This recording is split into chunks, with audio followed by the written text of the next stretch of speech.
Bruce is probably like, critique. Yeah, no kidding.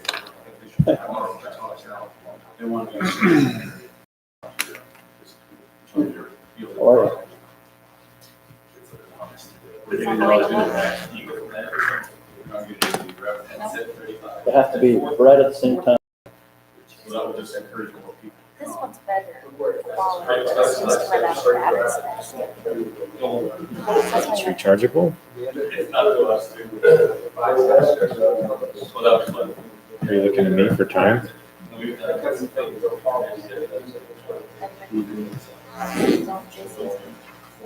Never heard a word.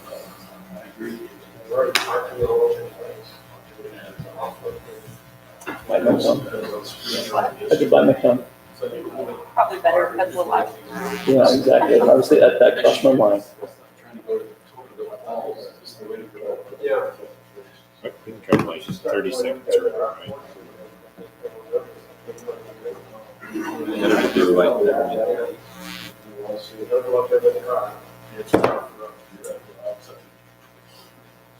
Thanks for sending that back there earlier. I'm like, as soon as I saw it on my old email, I'm like, oh, I've seen this before. No, it wasn't you. Glad you figured that out. I was on my own computer. I'm trying to hang out to see what I can do. Okay, ready?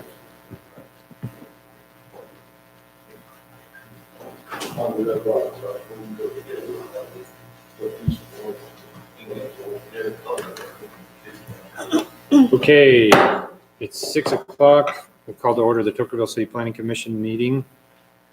And we'll have the Pledge of Allegiance led by Commissioner Turner. All rise, take proper respects and repeat after me. I pledge allegiance to the flag of the United States of America and to the republic for which it stands, one nation, under God, indivisible, with liberty and justice for all.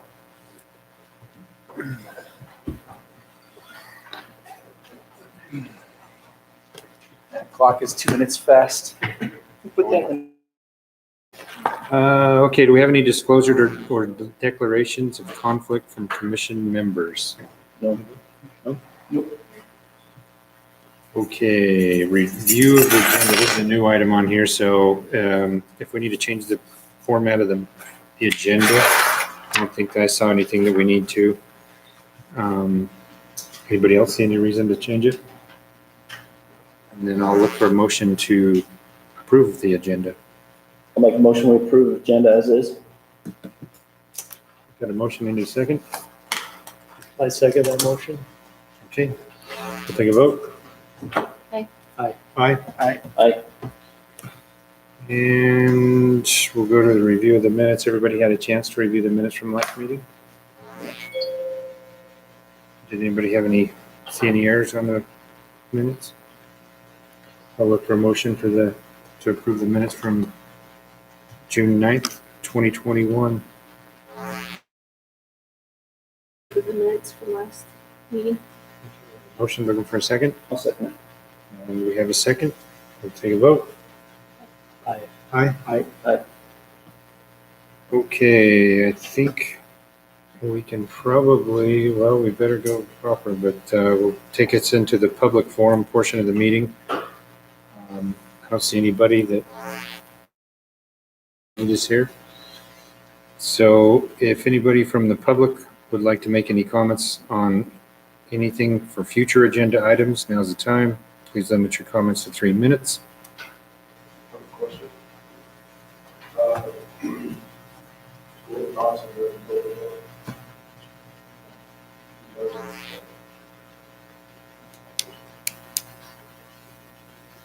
Okay, not seeing any, we'll close the public forum and we'll go to the reports section. I only have a couple things to report at the last business meeting for the city council. It looks like the conditional use permit for David Lundell on the woodworking shop was approved, passed through the city council. The final plat for Percept Holdings LLC, the the little tiny cabins in the RV park up by Anderson Junction was passed through, and I think it already went through construction phase for construction meeting. Was that the one?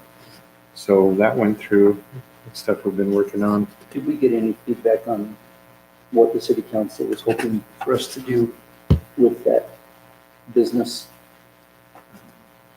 application? When they sent it back to us originally, hoping we might be able to adjust it or change something, find a hole. Was that one of those? Yeah. I don't think so. They approved it. They approved it, but not until they sent it back to us first. They didn't give us any feedback on that.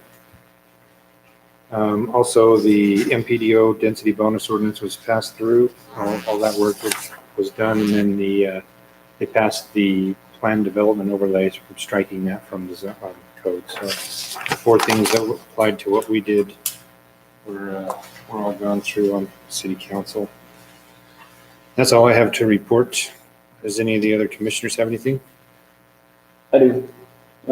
So talked last month about the HB 82 from the state. I have read through that, and it looks like it's mostly just terminology changes.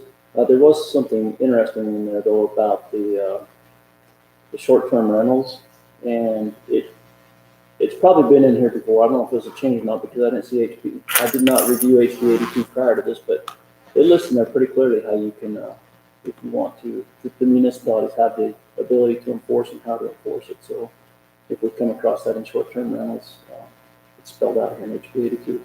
At least the starting point. We need to put that in our code, or can we just refer to that to use it? The interesting thing is I was trying to bounce this off our pre-existing, or our existing short-term rental ordinance that we came up with a couple of years back, and our ordinance seemed to be pretty spot on. I didn't see any conflicts in there or anything of concern. Although I don't necessarily speak the ordinance speak, it looked pretty straightforward to me. HB 82, I think it gives the permission of the municipality can exclude up to 25% of their residential area to not be part of this short-term rentals. Yeah, I think So it that's, gives some flexibility to the municipality. yeah, I think, and then it was like 67% if there was a university or close by, but that obviously doesn't pertain to us. Yeah. Thank you. Anybody else have anything, commissioners? Okay, that takes us to the city manager, Clint Page. Okay, and then we'll take us to city council liaison. Okay, that takes us to the public hearing portion of the meeting. We'll go to F1. Public input is sought on nightly rental application submitted by Gordon Dotson for a nightly rental located at 1267 South Shadow Lane, tax ID number T-115-E-1. Zoning is agricultural. Anybody that would like to talk about that? What did we change the ag verbiage to? Did we change that verbiage for that zoning? Did that get approved? We No. talked about that. Oh, no, not yet. That's not through there yet. No comments on, do you have comments on that? I was just wondering if that person actually lives in town, and if that is their location of residence, if that's their residence and they're just renting out part of it, or. At the staff meeting, it was, him and his wife lived there, like, No, that's his well, his dad was here, but him and his dad. wife, His dad is also in Fort Collins. the applicant and his wife live here for 8 months out of the year. And then they work for 2 or 2.5 months out of the year in another state, is what we were told. So, So are they resident when it's going to be rented out, yes, they or have are to, they they have to be on the absent premises. when they're renting it out? They have to be on the premises to rent it out as the nightly rental code. So, okay, we'll go to the public hearing number 2. Public input is sought in ordinance 10-19G-2, G3, an ordinance amending the review process which allows adjoining property owners to make adjustments in location of joint property lines. Have any public comment on that? Okay, we'll take us out of the public hearing portion. We'll go to the business item. And first business item is the annual renewal and conditional use permit for solar project located on the property bordering Grand Circle Ranch on the west side of I-15. The applicant is Jerry Eves. And I think we probably need to have some discussion about that one. Did everybody get a chance to look at the information that Ruth sent out just a little while ago about this? Do you want me to read it or do you got it? I got it. I read it. Basically, just wants to extend it because they haven't been able to work out all the permits yet. Did everybody read the document in here? I think, do you want to put it? So 10-20-10, a time limit abandonment for the conditional use permit. It says unless the use of the property, which includes the construction of a building to house such a use, is commenced within a period of 12 months from the date of conditional use approval, the approval shall expire, and any conditional use permit issued by the city thereunder shall be null and void. Likewise, if the owner of the property subject to the conditional use permit ceases to use the property for the purpose allowed in the conditional use approval and the conditional use permit for the period of 12 months or longer, the conditional use approval and conditional use permit shall be deemed abandoned and will be null and void. In the event of expiration or abandonment, the property owner shall have the burden of proof to show that the use commenced or remained on the property during the 12 months period in question. So this one goes back to 2017 is when this was, 16 is when this was put in, and there's been no action on the property. So I'm really not sure myself. It's been renewed 5 times then already. And as far as the code goes, it looks like it probably shouldn't have been. I don't see a provision in our code for renewal of conditional use permit. Here in chapter 5. Is he just reapplied every year or is he just been extended? Well, under the staff, like Ruth was saying earlier, under the staff comments in the first one, it would be issued as part of the staff comments, would be required to have a renewal every year. So I know a little bit of history on this just from the renewals in the past. And he's working with Rocky Mountain Power and Pacific Core. They're doing a study. They have sensors up on the land to see if it's suitable for a wind turbine. And he has renewed every year, and he took the efforts to send a letter in today, even though he couldn't make it. So it seems to me like that's good faith that he's still pursuing this and it's not just abandoned. Originally it said original approval time was 972 days, and thus far 472 days have elapsed.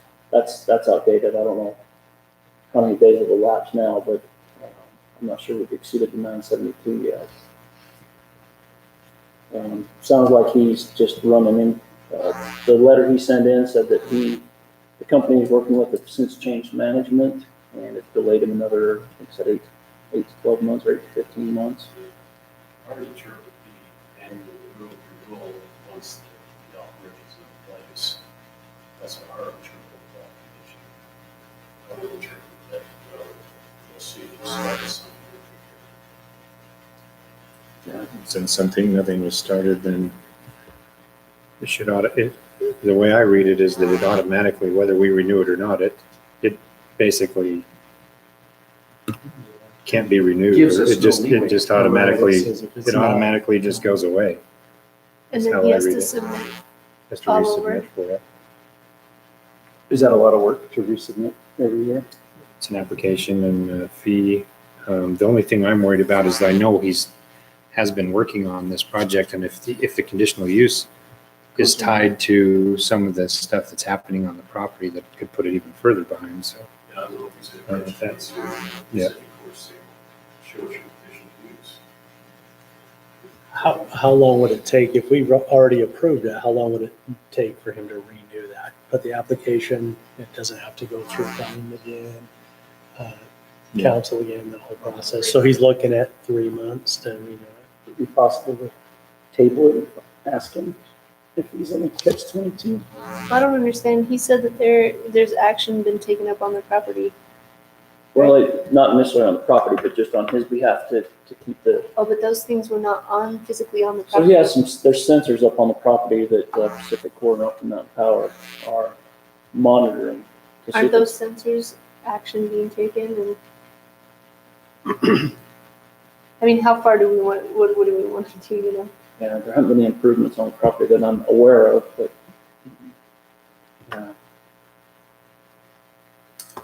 Do we know how many days have elapsed? Past 1600, I think. It was issued on August 11, 2016. 1700. 4 years. 2019 is in July of 2019 is when it said that 472 days had elapsed.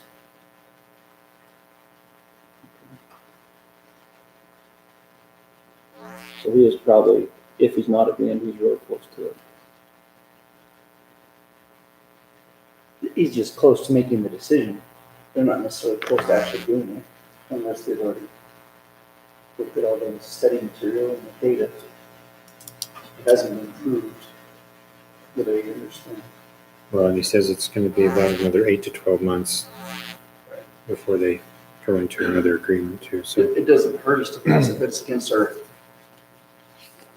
code. guess we're looking for some guidance from you then.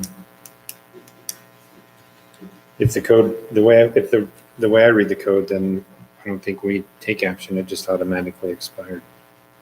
That's how our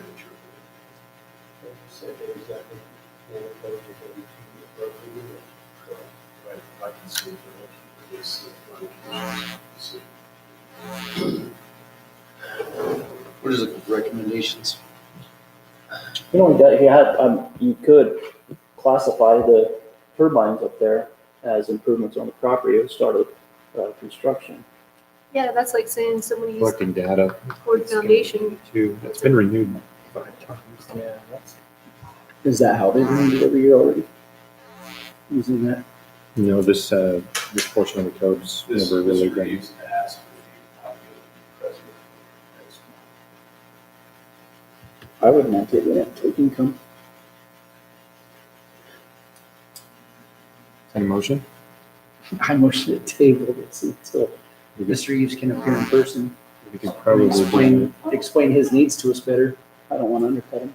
we could What did probably you say do those it in- dates were? I thought you said it was since 2019. There's meeting minutes in here since August of 2017. 17. That's when that's as far back as these minutes go.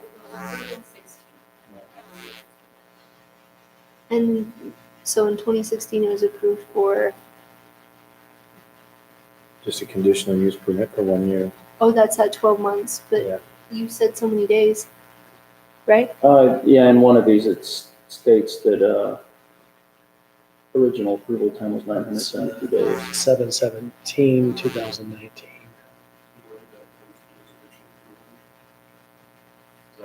See that? The original approval, The original approval approved them for 3 years then. That's 3 years, That is 3 not years. 12 months. So he's Sure. past the 3-year marker anyway, 16, 17, 18. Is it common to give a conditional use permit that many years? Was that 3 years? 3 years. That was 900 and something days in that one. 5 years now. The original time was 972 days. Why would that be given instead of 12 months?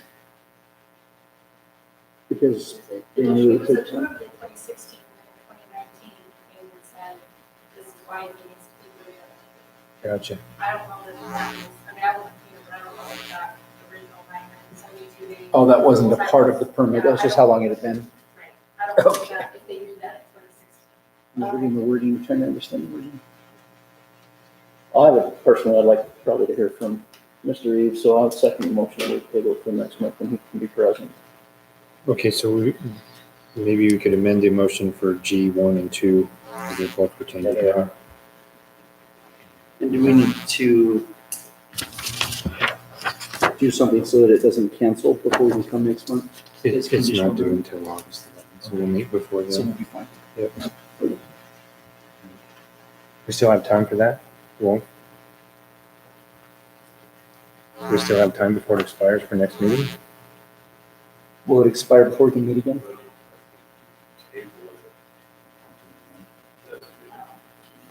We meet on the 11th. On that day? Okay. Tell me good or short? August 11th. Okay. Do you want to amend the motion for 1 and 2?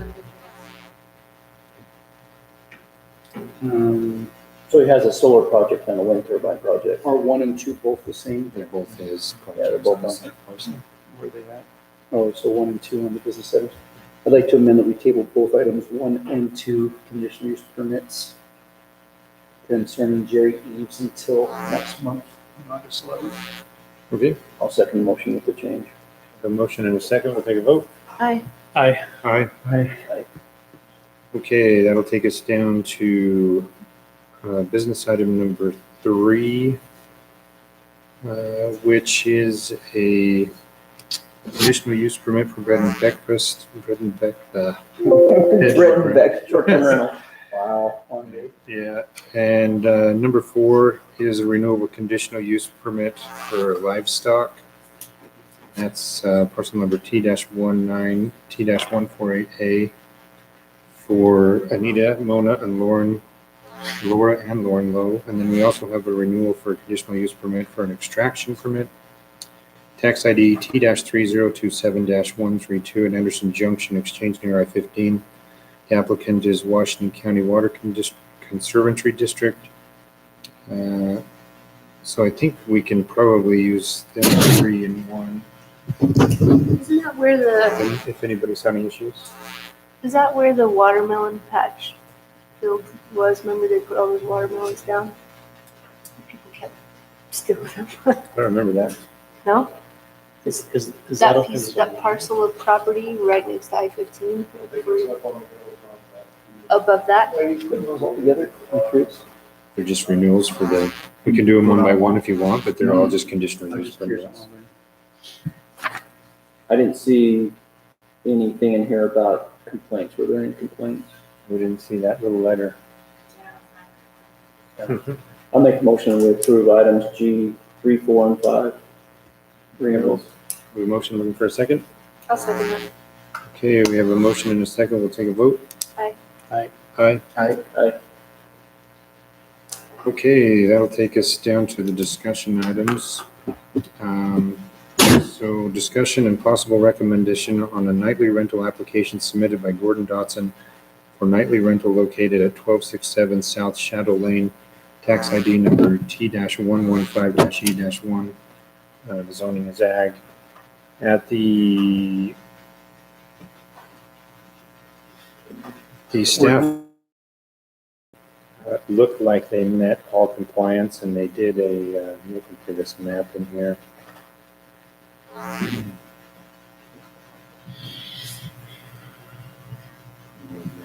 Probably skipped it. What were the comments made about being agriculture and bringing a business into there? There was no comments on that.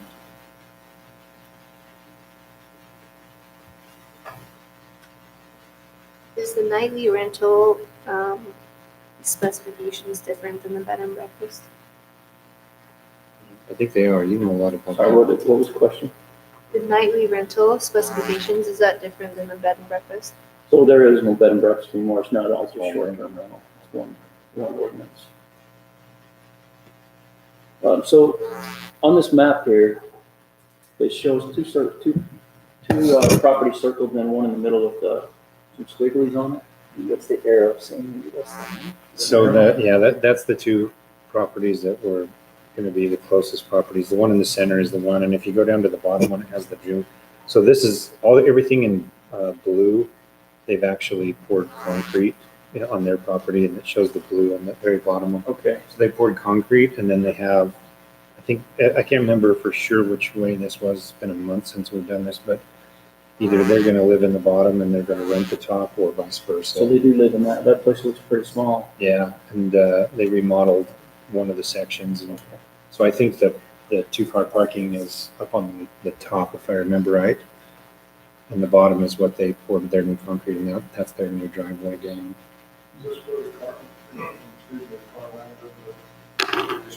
No, I think this is It's got one 3 or south 4 maybe. houses down that same road, but everything else looks pretty straightforward to me on that one.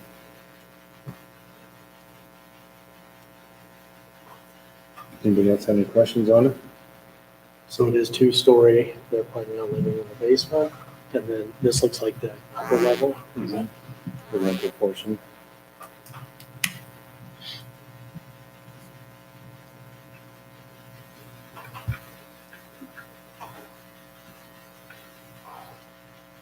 Any questions? Were there any concerns by the staff? I don't see the staff notes in here. They are on the very last thing, the staff comments. And usually we go through the standard review. If the applicant's here, we usually ask them if they know the standard review and all that. And we actually ask them if they have seen the staff comments. The staff comments are the permit is good for up to 10 occupants, including the owner and his family. The applicant agrees to abide by all regulations set forth herein and those stipulated in section 1017(3) of this code. The applicant agrees to provide the required off-street parking spaces for both residents and guests. The permit shall receive an annual review from the Tocqueville Planning Commission. That comes back to what you were saying. The permit shall not enlarge, expand, or change otherwise without express written permission from the city of Tocqueville. So that's the staff recommendations on that. So I guess I do have a little bit of concern about if they're only here 8 months of the year, do they understand that may evident to them they can't rent it out while they're gone?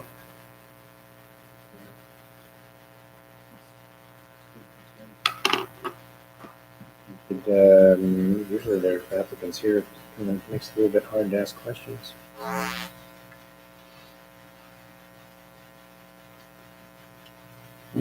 I'll table that one too. If they pass it, does it go to the city council? Maybe you could ask them to show up and just make sure. It doesn't break any ordinances. It's not our job to enforce whether they do it. The They should be applicant gets- informed of that already, so. But they should argue from. As long as we know, I'm okay with it. I'm okay with pushing through. I'd hate to push them back another month. Because this is a slow process. And they haven't broken rules or reason for holding it. Maybe Gary could convey that at the city council if they show up there.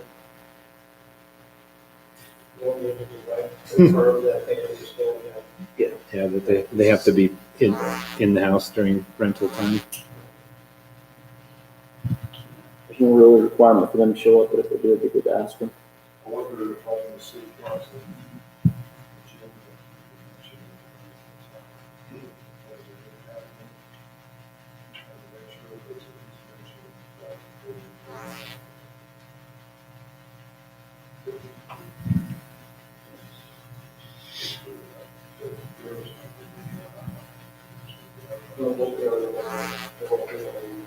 It'll be next week. It'll be the week after, or the 2 weeks after that. August. So I'll make a motion to pass item G6. Recommend approval. Recommend approval. This is bad, sorry, your motion was. Good. Sorry about this. Perfect timing. I got stuck. Your timing's right. You made it in time. Yeah. Okay, get out here. So yeah, we're talking about your short-term rental Okay. application. Yeah, The concern we're talking about is that now, is it you that's living in it or is it your, because my son's gonna live in it, yeah. okay. Understand that they aren't here. No, he does summer sales for 4 months. Okay, And then, so when he comes back, he'll be back in September. He's plan on living there this, you know, yeah. in the months that he's not doing summer sales back east. So the concern is that, it's Tocqueville City ordinance, you cannot rent it out if you're not in town. So, does he understand that when he's not here, when he's back east doing summer sales, he can't rent that out as a bed and breakfast? No, he didn't know that. I didn't know that was an ordinance either. I've never heard that ordinance. So what he was understood that, you know, if he has a job that takes him out of town, I mean, he can't help that, it's his job. Right. And I'm here in town, I can take care of that, whatever needs to be done. That's kind of what, Can we have you come to the microphone and please state your name and address first? Sorry about that. No, it's okay.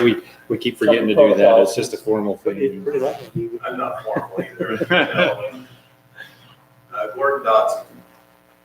What else do you need? Address. Address, I live at 1576 South, 160 West in Berkeley. So we can continue the. Yeah, no. This is, So my wife and I would be in charge of the place. I mean, we're in charge of the day-to-day maintenance and cleaning up while he's not here. You know, that would be, because we have our own Airbnb also, so we know what's entailed to take charge of it. So that would be something that would, you know, that would, even though he's not here for the 4 months of the summer, we would be here.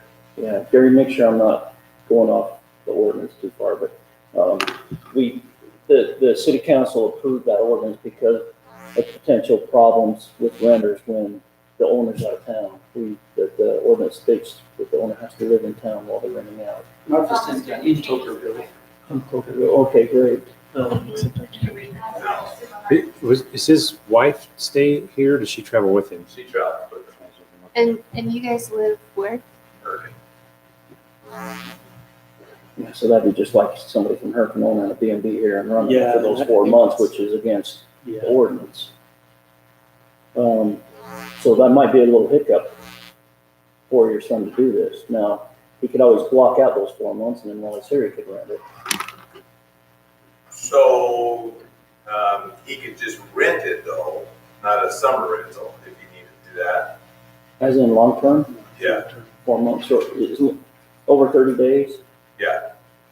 Yeah, he could do that. Maybe go back and look at the ordinances before making decisions and find a way to make it work for you. Yeah, he would, he is, well, and I don't know it because he just told me that he was under the understanding that as long as he was here for more than 6 months a year, Then he's considered a resident, yeah. but that's different, that's a second. That's it's a separate. that allows him to get the bed and breakfast conditional use permit here in Doverville. They argued that point back and forth a lot, and they stuck to it, that you actually have to live in Tokerville and be present to rent it out, so that there wasn't problems with renters that caused the neighbors problems or issues if there's parties. Or So have you had any problems? I have never, in the 4 years we've rented, we've never had a problem, we've never heard of a problem. We've heard it 10 years ago when it first started out, that there was a few instances in St. George. I think there was 1 or 2 in Hurricane. I had, ever since then, I mean, the people that do summer rentals, vacation rentals, are some of the top-notch people around. You know, we get people from Europe, we did until COVID. We get people that are from Massachusetts, New York. These are guys that have money. They're not the kind that are going to be rabble-rousers. Unlike people that rent long-term, could be. with my brother-in-law, Todd Langston, he's told me war stories upon war stories. I don't disagree, but you're bringing up a point that isn't helpful right now, because we would have to change the ordinance. And part of the reason for the ordinance was to prevent situations like that. I run an Airbnb as well. And I know a couple of my guests, I've had great guests for the most part, but I've had a couple that if I wasn't there, I think it And might have been wild. 2 months ago, we did have that complaint. We had that exact complaint, that people were running Airbnb and the people were rowdy. And that we had people complaining about that. Interesting, I've never And they heard didn't it. want to allow them to renew their Airbnb for that purpose.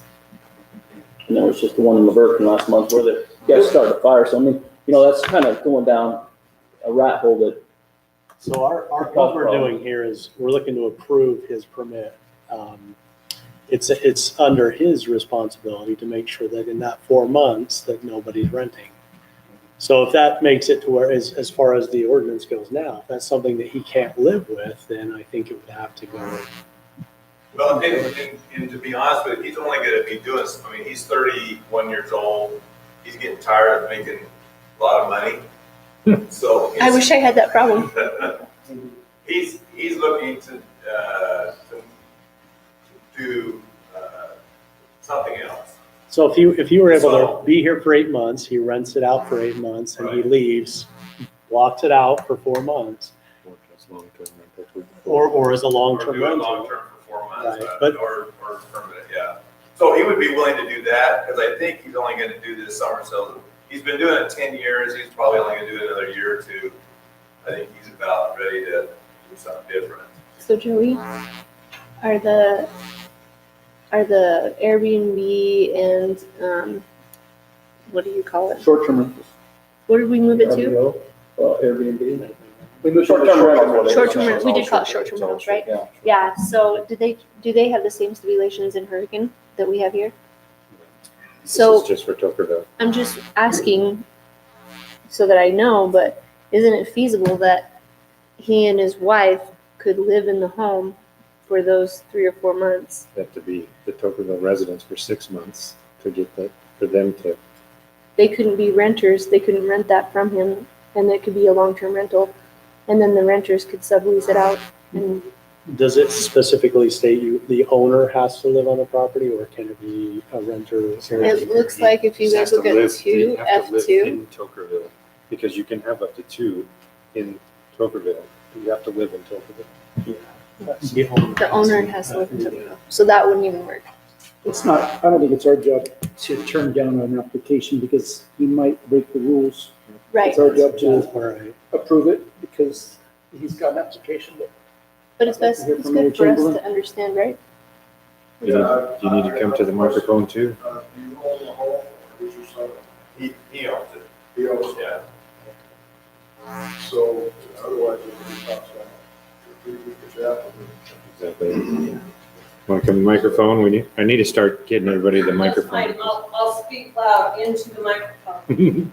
I think the condition, reading of the condition of, I mean, if they're making an application to do this, they own the home, they're going to live here more than 6 months out of the year. What are the stipulations on having a nightly rental? And if a stipulation of is to have a nightly rental, is that on the evenings or the nights, the times that rental is being rented, that there is a resident requirement, the individual has to be in town when they are rented, then if that's part of the conditions of the rental. That's not part of the conditions, part of the code. So the conditions, we're just asking the questions. I if know, He was but aware what of I'm that. saying is it's part of the code, then it should be part of the code, part of the conditions stated that they must be rented. They must be present when That basically the says it home by is being rented. that all regulations set forth herein and those stipulated in section 1017-3. So that kind of covers that. So that was my concern was just that if he was aware of that aspect of it. I mean, I don't, personally, I don't have any problem with it going forward, but he just needs to understand that if he's renting it out while he's not living in town, he's in violation of. Okay, so he just needs to block those, the months he's gone, he needs to block that out, or long-term, 30 days or more, rent it while he's gone. Okay. I mean, like I said, he can live with that, I think in the next year or two, he's gonna be done leaving, so he'll be here permanently then after that, so. And I think he would rather have at least have those other months, he can rent it while he's here, and then we can block those, he can block those out. That's not a big deal. So is he gonna live in the bottom half or the top half, just out of curiosity? He's gonna live in the top half. Okay. And then rent out the bottom half. Yeah, right now, my son's living in the bottom half while he's his brother who lives there right now. Okay. I'll make a motion that we recommend approval for item G. Six? Yep. Yes, G6. Staff comments, Yeah, we'll stop staff comments. recommendations. Okay, we have a motion, looking for a second. I'll second that. A motion and a second, we'll take a vote. Aye. Aye. Aye. Okay, that takes us to G7, discussion and possible recommendation on ordinance 10-19 G-2, G3, and ordinance amending the review process, which to make adjustments in location of joint property lines. I think we looked at this last month, yeah, and, yep. Did anybody see anything different from last month to this month? And I think the only reason we didn't take action on last one is because it didn't have time to go through the public hearing process. So that's the only reason we didn't do anything with it last. So if no one sees anything else or any conflicts with it, we'll motion.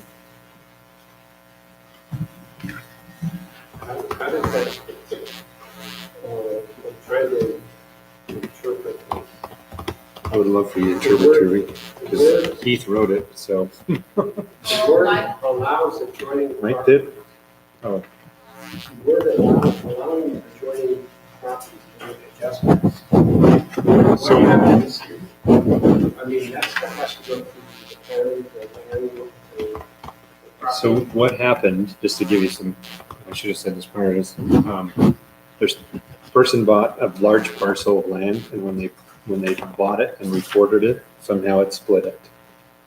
And the county did that, but in our code, for them to take it back in, they would have to go through a simple subdivision process or some other process. So the wording, how we're doing this, will make it to where the county can just take that and re-record it for one parcel. That's the result. The county recently redid their reporting processes, so Mike went in and changed things to more match our code. County code. So just treat it as processes now if you're inside a subdivision or outside a subdivision. That's what it was.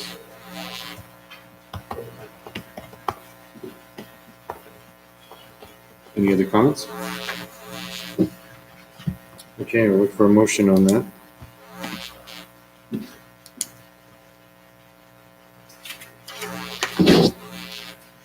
Who wants to make a motion?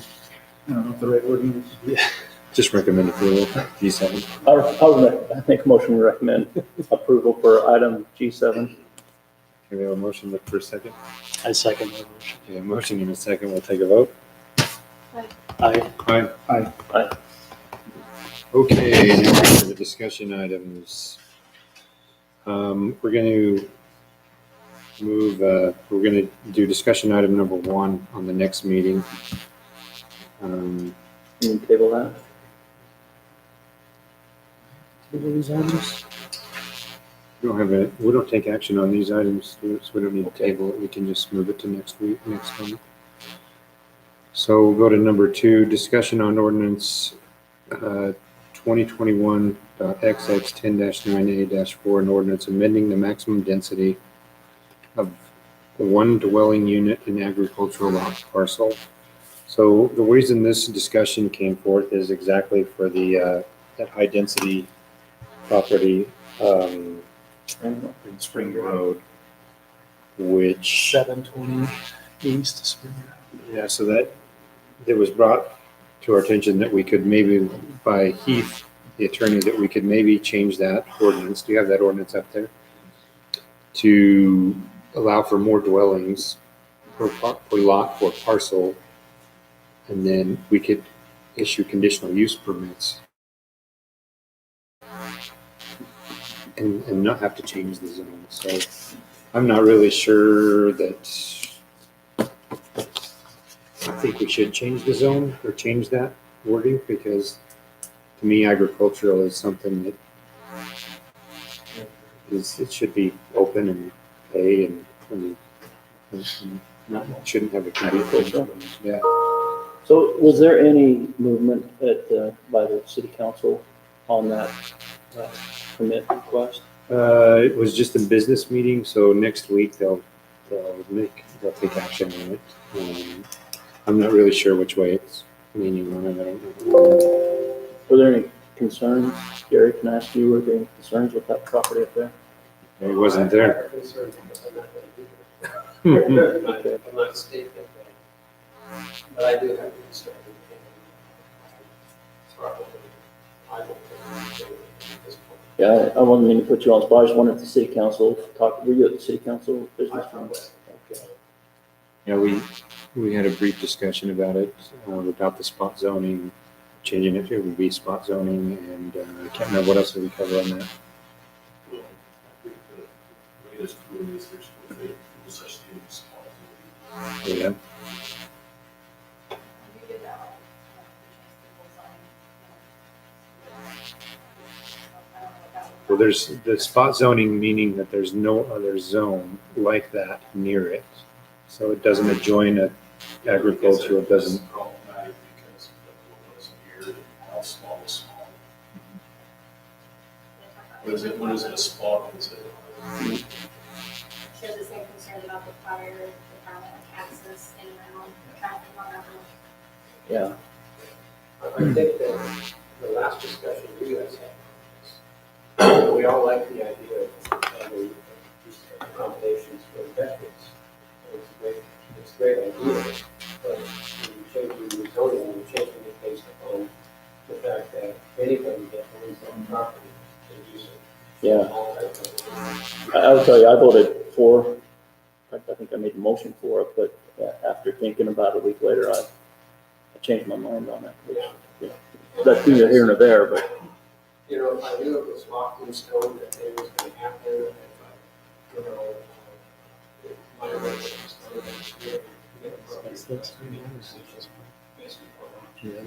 potential. I don't think so. It's already passed. There's one change.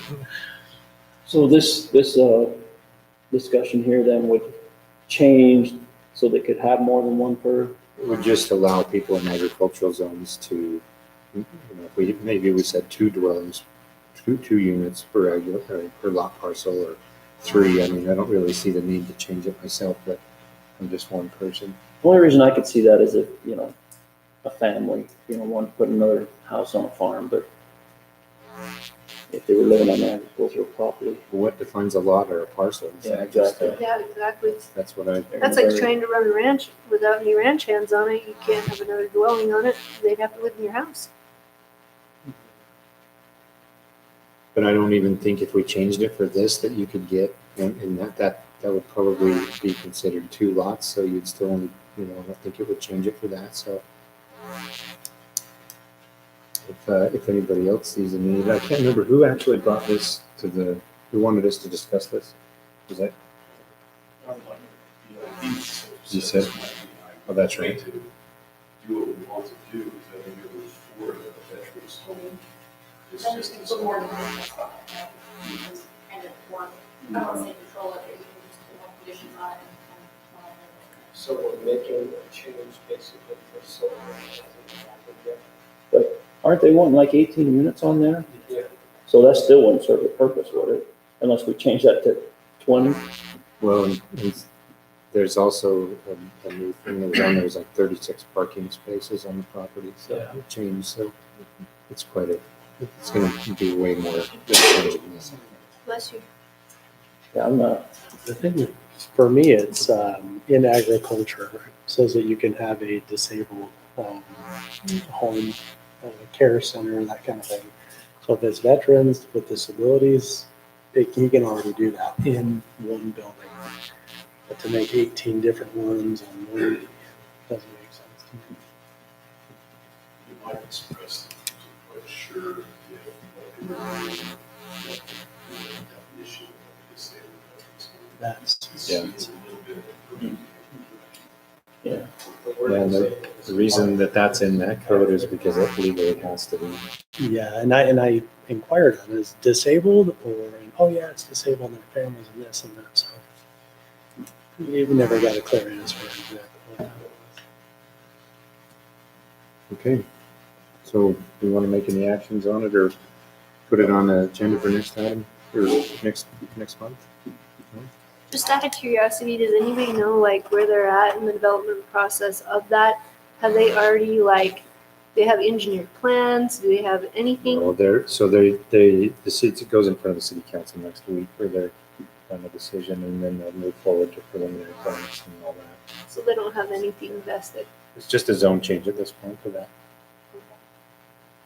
Which I think that does.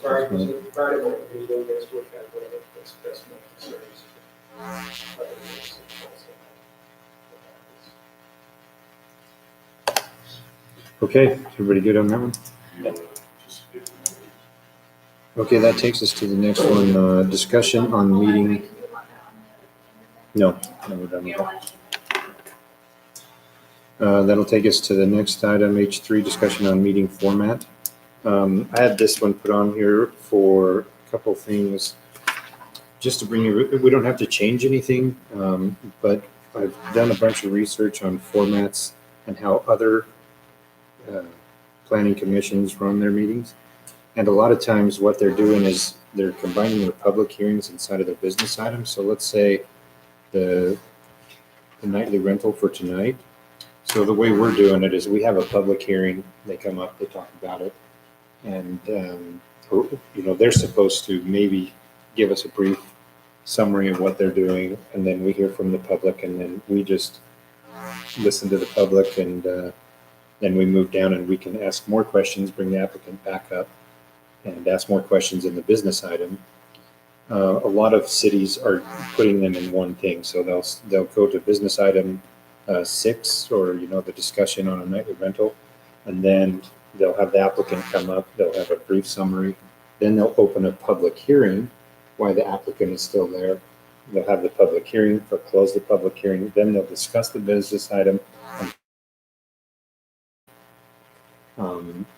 It doesn't mean we have to do anything like that. In fact, now that I've thought about it more, I think it might be better to stay this way, because we get the public hearings out of the way, and then we can just ask the questions.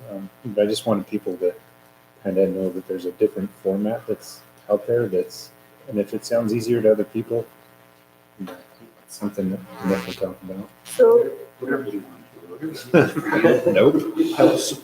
Whatever makes sense to everybody, because what I see all the time is we call an applicant up, and then we have and then they talk about it in the public forum or the public hearing.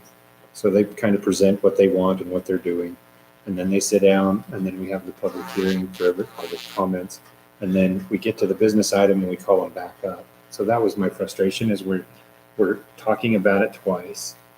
Almost, and so what, as a planning commission, we're really not supposed to give input or anything during the public hearing portion.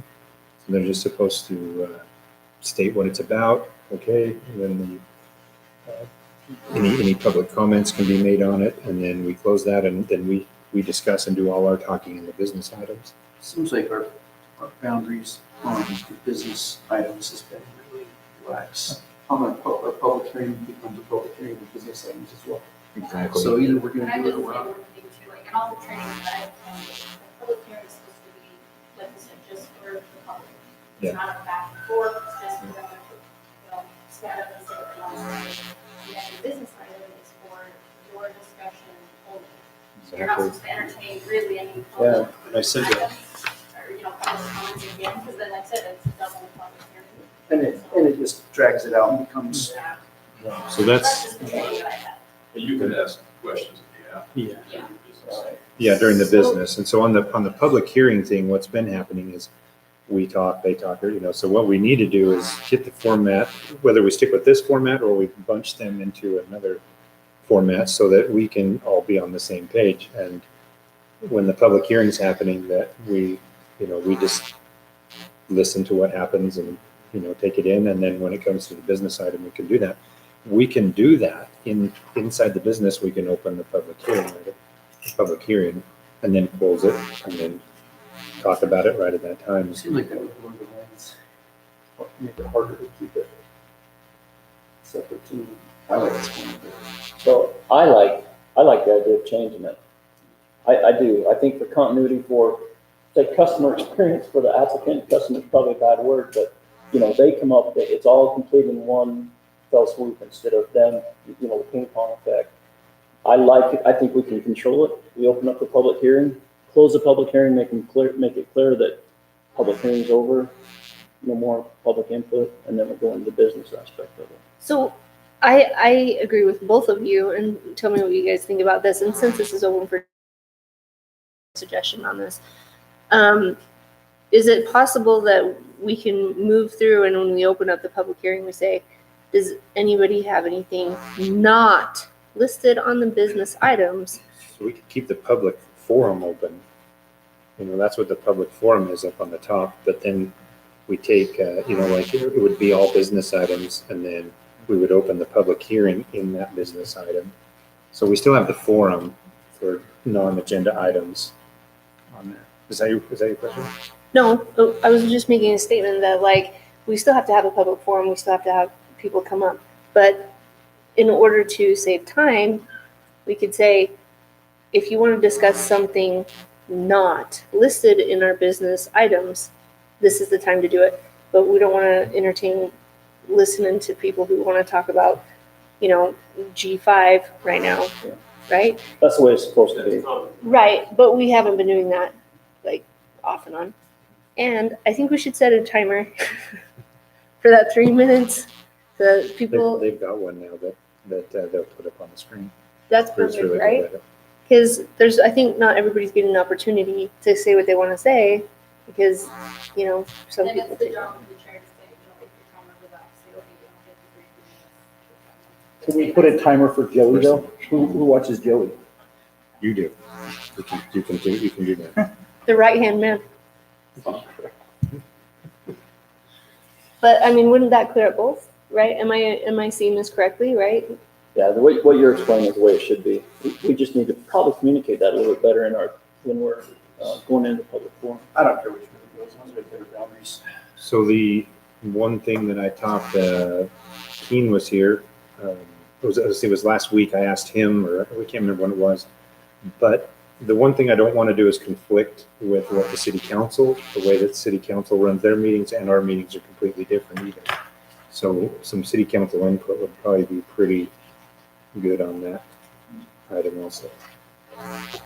Well, We don't want to rewrite the will, because both ways it work, but,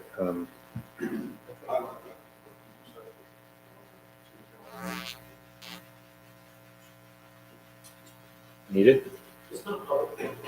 I know this is not public forum, the format that Joey's. This is proposing- discussion items, not business. The format that Joey is proposing is a format that has been in planning commission. Before? Yeah. So, one thing that was when I was the chair, and when I was also a planning commission member, one item that was very very helpful is to have the applicant who's here for the planning or for the public hearing to actually be here. And if they're not here, then they can't explain what their project is, why they're having their project. The whole thing was have them explain what it is that they're presenting, why they're wanting a conditional use permit, or why they're wanting something to take action. And then, after they're done explaining it, then open up the public hearing to those individuals who are in the public that may have additional questions. Committee members could also ask questions during that period of time to save any questions that may be answered or questions that come up later. Then close that, may take action on it, and be done with it instead of back and forth, back and forth. And it worked very smoothly. And then the individual who was the applicant could actually leave when their portion was done and they were finished. So it has been done before. It worked very effectively before. But the only thing that makes it effective is the chair is the one that manages that. And also the applicant has to be present.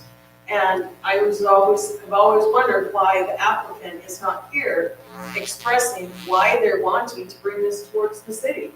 So if they're not willing to actually take the time to come, why are they even wanting to do it?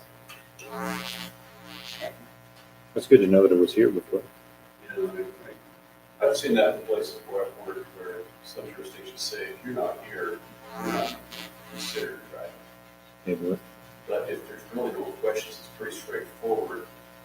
Why not consider it? I don't think it's even clear because I have been on that side when the podium was over here. I'm sure everybody remembers me, but I didn't know that I was even supposed to come here if it hadn't been for somebody else telling me that you can go there. And I was like, oh, I can? I thought it was just like y'all were going to talk about it and let me know what happened. So not everybody's privy to that. So at staff meeting, when an applicant comes, we tell them your item will be heard on this date at the planning and zoning. And you should be there? I Yeah, also emailed it. yeah. I never got that email, but I did show up because somebody else told me. But yet, But I it's could. it's really straightforward, and if the applicant lives long distance away, how reasonable is it to say you need to be here? So it's flying in from Dallas, Texas. for a Well, if they respond to an email, say, hey, we're going to be in Texas and this is our standpoint. Sentence that can be read into the record, stating what they want. And that's what's happened in the past too is, Yeah, I would recommend a hard and fast rule we have. yeah, you don't have to be here. But you're subject to not being approved, because you can't answer, if the committee asks a question, and you're not going to answer it. So, to Anita's point, okay, I come into there's an item on for the public, opinion or comment. And I don't necessarily understand the whole thing about it. I don't know what to say about it because I don't understand.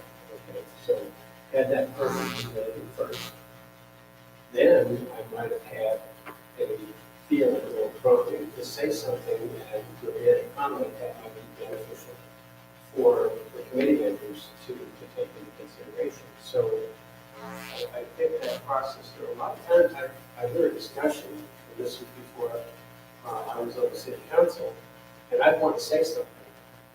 And, and I'm told, just we can't talk, we can't talk. And so, and it's like, why am I here?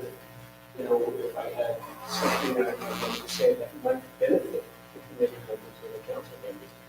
So I have to say, I like the idea of having where you just come up and lay it all out, and even be able to answer questions to whoever is for the council at the end. And then have public comment on this matter. That's exactly that's what we're doing already. So that doesn't save us any time. That's what you were trying to do. Well, the only difference is just putting it, the applicant would be at one time. So what we've been doing is in the public hearing item, the applicant would get up and talk about it. Then we'd have the public hearing. And then we'd go through and do all our stuff and then maybe get to them in 7 or 8, Yeah. So they'd have to go through them. So the only difference is just doing the public hearing just for that item and that item only, and then closing it and then moving to the next item. Okay. Public vote isn't able to comment. At first, they don't know what's going on, and then they find out what's going on, and they can't comment. In the business items. And they usually they hear prior during the public hearing, they hear. On Facebook. So we would have them present So, public comment, know, close it for business action. yeah, I like that. It might prevent some of the rumor control if the applicant was here to speak about it, then open a public hearing, close a public hearing, and then we talk about the business aspect of it. Without the applicant, that's what you mean is without the applicant wouldn't have to be here for the business item. Is that correct? Ideally, they'd be here. Oh, We still may have but we've already questions. asked them all the questions. Why do they have to be here? So they can present and answer any questions that we might have. We haven't asked the questions. We haven't had the The staff discussion. has. I thought that we just got done saying that we could ask questions. Anita, isn't that what you said, that the board could ask questions as well? So when you're having your meeting, you're having your staff meeting first. And all sorts of things happen in that staff meeting that aren't necessarily discussed here. And some of those things that were in that staff meeting were telling those individuals that they needed to be here. Now, I realize that sometimes we can't be everywhere at the same time, but we are available by a time. If you're going to be bringing something to a city to have it either approved or disapproved, I would think that you would, one, make yourself available, and two, if you weren't able to physically be available, then be available by phone. So the individual is available by phone to explain what it is and to answer any questions that members of the public during that public hearing may have. Because the whole thing with a public hearing is to bring up issues that maybe have not been expressed. I mean, there was one not so long ago where somebody wanted a short-term rental, and I have no idea what happened to that, but it was discovered that there were some issues with the applicant and their neighbors. Well, if you're saying those individuals that live within a certain parameter or radius and wanting them to be aware that there is going to be a change, be it a short-term rental, a zone change, a conditional use permits, or something like that, then they need to be able to be aware of that. If somebody's opening a gun shop, and that's your next door neighbor, you may have a problem with that. But if they had no inventory and there was nothing for them, and had no customers coming to the door, that's something that can be addressed by the applicant. But what I was saying is, it sounded like, if I heard you correctly, when we opened for public hearing, that they can come up and they can give us the scoop of what it is they're wanting to do. The public can have an opportunity to ask questions, and we, as a chair, can ask time, and all the questions could be answered at one time. Is that what I heard? You could. And then they can sit down, and really, they don't have to stay unless they want to hear the verdict of what we choose to do. That's Is that correct? But the aspect that Jody is bringing up, why make them stay all this time to the very end to finally get through all the public hearings? Because right now, you've had 2 public hearings tonight, but there are sometimes that there are public hearings that are not quick and easy. And there are public hearings that are not just a single comment or 1 or 2 individuals. I mean, I've been in one where a public hearing lasted for almost 2 hours because there were extreme concerns about what the project was that somebody had. So during that public hearing thing, and somebody asks the question, the applicant should be available to answer the question, and maybe they don't have an answer for it. Yeah, I have no idea what color tile we're gonna put in the bathroom, because it doesn't apply at this point in time, because we're after a zone change. I think I've been on the other side of that aisle where I've waited the whole night to get to my item at the end and listened to all kinds of different things that really had no application to me. I think out of the interest of customer service, I do think that would be a. But do you guys hear what I'm saying, right? Yeah. Like, they don't have to stay for the business item agenda. They don't unless But we would be, in we'd be discussion. finishing come the up- business item shortly after the public hearing, like within minutes, so. So if there was a question that we needed to have answered when we discuss it, thinking through it, if we were still here, that'd be awesome to be able to ask them that. I see, so that we could discuss, and then if more Yeah. questions arose. Right, if something But came we up. can ask questions during the public forum. Is everybody in agreement with that Someone too? has told me that we should not address I that. think it- We should, Yeah, that's what you said, but that's not what I heard. But Right. we can still have the public forum and let the public express it, and then we can ask questions after So- we close the public forum. They would present their item, On each topic, Yes. okay. they would present, then we would have public forum, public and then hearing. our hearing, and then we would close it, and then we would have business. Business, yes. So, and I think part of, I'm a big fan of trying this out. We're a little bit clunky right here, although we've gotten better. I think we ought to try it out, but we also ought to, in the interest of the citizens of Tokerville, individual citizens who have issues should be put at the first of the business items, and the lot line adjustments and the, whatever else should be. So that would be public comment at the very beginning. Well, just public. Anything that doesn't have to do with the items we discussed. So what I'm saying is if it's one citizen versus the whole town, something on the agenda versus a large portion of town, the single citizen should be put forward, so they don't have to sit through the whole meeting if they don't want to. Right, so that would be a comment, public comment at the very beginning. So just so I'm clear on this is how you guys are wanting to structure it. If we had 14 items in the public hearing, we would go through each item, each line item, and allow them to speak, then the public forum, then we'd close, then we do the business item, then we move to the next item. That's current status. So what we would do is we do away with the public hearing portion, this portion right here, just go away, and we'd roll in with the business items and just address each item one But it by would one. still be structured that way. There needs to be a structure, right, where the So- public can speak without us So, intervening. Yeah, so when we went to business item 1, whoever it is would get up and present. We'd open up public forum or public comments, close it. close that, Then do we the take the business action. item, and then we move to business item 2. And so that Formally closed. Would that open up public hearing for every business item? Because we don't need to have public hearing on every business No. item, right? No, it wouldn't. It would only open up For the ones, for the ones that require it. okay. And that would be labeled that way or somehow. Yeah, so you would just, so like the best example is we'd take business items G6, right? So in G6, we'd say discussion and possible recommendation on nightly rental application. Fill in the blank, right? And then the guy would get up and present. We would open a public forum, a But that public would be hearing. another line item. Yeah, no, it That'd be would like just be G7. inside that same Oh, it's staying G7. inside. And then the public hearing would open, then it would close. It doesn't have to really open and close legally in this format. But it would be better to say close. I think it'd be more structured, right? Then we would continue on that same G6. And we would have our business portion of it. We would make our discussion why the applicant is still right here. Everybody's in the same thing. And then we would make our recommendation and move to the next item. I like that's more structured. I do too.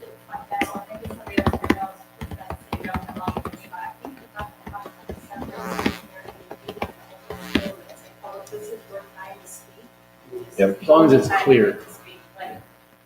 And we can do that. That's just some wording. So That Matt would be. Matt knows more than any of It's us. like a state. Yeah, Ruth is correct. I think sometimes the challenge is having multiple public hearings, when it's not shooting to a public hearing. When you have a public hearing, you have a structured data set, you close it, it's done. Over. Then you have discussions later, and then if there's any questions, you can ask the applicant, you quote the applicant's hearing. The applicant can address it, and then you make your Recommendation. sometimes the challenge is when you close it, and then all of a sudden there's a discussion, and then somebody else wants to say something, that you allow the person to come back up to the podium again and speak. That is kind of. That's what Gary was saying though. Yeah. Sometimes information is divulged at that time that they didn't know ahead of time. And then the public then has further questions, which that makes sense too. I see both sides of it, but It makes it difficult when we were now that there's all of a sudden something comes to someone's mind, oh man, I forgot to ask this question, and come back up. It's like, it's not structured. We just have to be forceful and say, we're sorry, the public. And again, the great thing about your scenario, you're the first brush. This will go through city council, this will go, so the individual that may have not had a chance to speak will have an opportunity. But we would still have to have we still do have to have a public hearing section for things that aren't on our business item. No, We have the public forum of it. there's only, so you see Oh, on this yeah, one. the public forum. Okay, That's already yeah. there. That will be eliminated. No, that would, the So the- public forum would still, oh, okay, then yeah. I don't see what, I think we should look into it. Anyone can come and represent. Non-agenda. And items. that has no bearing on the public hearing. I think we should do that. So if we were to do this, this is just this discussion item, would we need to put this on the agenda and I don't know. change it for next I month? don't know if we have to, This is a discussion, so. we need to change the format, or we need to make it an actual, I think we did last time. change it however you want. There's a We just asked precedence. Ruth if she can change it. Ruth, can you change that? Just because we did it last time doesn't mean that you got all that, right? We can look into it, and then I want to, maybe on the business meeting for the city council, we'll talk to them about it, and If you want to be in sync with the city Yeah. council. to make sure that we're good with them, they're good with it, because we didn't- I would recommend that you try to see if it works for you before you ask the city council to change. So try it out. See we're not what gonna ask the city council to change, that's up to them, we just wanna make sure that they don't have any conflicts Before we bring with in us something. doing it. Right, okay.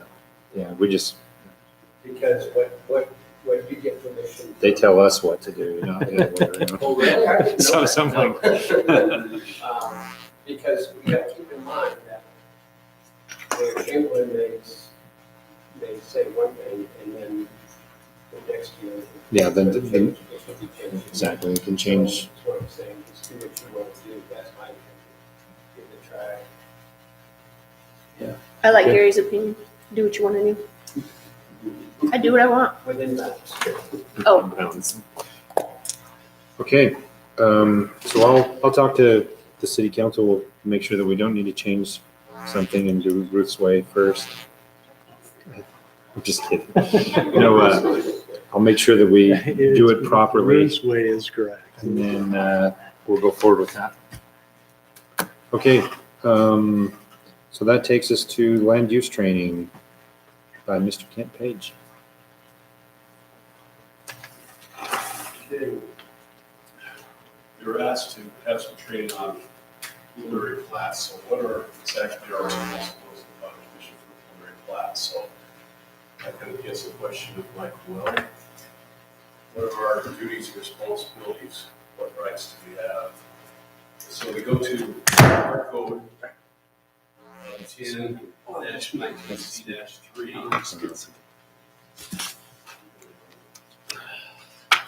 And it says, well, the planning commission shall have all necessary powers conferred on the planning commissions pursuant to Utah Code annotated Title 10, Chapter 9A as amended. So, okay, we'll see this Utah Code. So we go see Utah Code. The next few slides are what the state says the planning commission shall do. So, planning commission shall review and make a recommendation to the legislative body for. So I think it's very important you have kind of separations or delegations of responsibilities. You have like administration and you have legislative. And generally speaking, most municipalities, the planning commission is all administrative. And decisions that go to the city council or legislative is more political. In Tokerville, our land use authority is the city council. Maybe that's fine because we're still a small town, but that'll be changing. Most jurisdictions, the land use authority is the planning commission. So in reality, if an application comes in and it meets all our requirements, we just look at it as staff, and to a certain extension, we are an extension of the planning commission, or the planning commission is an extension of staff. We just look at it and say, hey, does it meet the requirements or not? And it's helpful to have many different eyes, because it's been my experience in planning, an application can come through and you look at it and say, I know exactly how this is going to go. And then I meet with other staff and they have a opinion, and we go take it and there's different things brought up. We have a public hearing, and sometimes even the public has great ideas. Wow, that's a good idea to do that. So I take solace or faith in the process that after everyone has looked at it, independently, we can go with the best decision for the community. There's a saying I really like that when we're talking about an issue, speak as though you're right, because everyone has a different perspective, and listen as though you're wrong. So we're trying to find what's the best good for the community. So we make recommendations to the general plan, amendments to the general plan. We make recommendations to land use regulations, and we make recommendations on the application process. So I view that kind of extension of the application process, that we actually review the applications that have they met the requirements that are spelled out in the land use ordinance. So that's what I see that our responsibility as a planning commission within the plats is to meet requirements that are spelled out.